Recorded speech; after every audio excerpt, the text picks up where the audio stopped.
अशी चिक मोत्याची माळ होती ग 30 तोळ्याची ग. चिक मोत्याची माळ होती ग 30 तोळ्याची ग.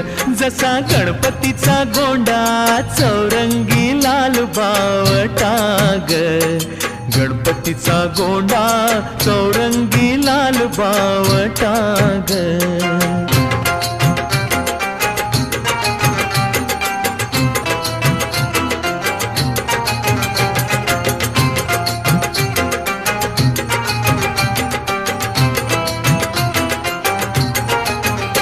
या चिकमाळेला रेशमी मौचार दोराग. या चिकमाळेला रेशमी मौचार दोराग. मऊ रेशमाच्या दोऱ्यात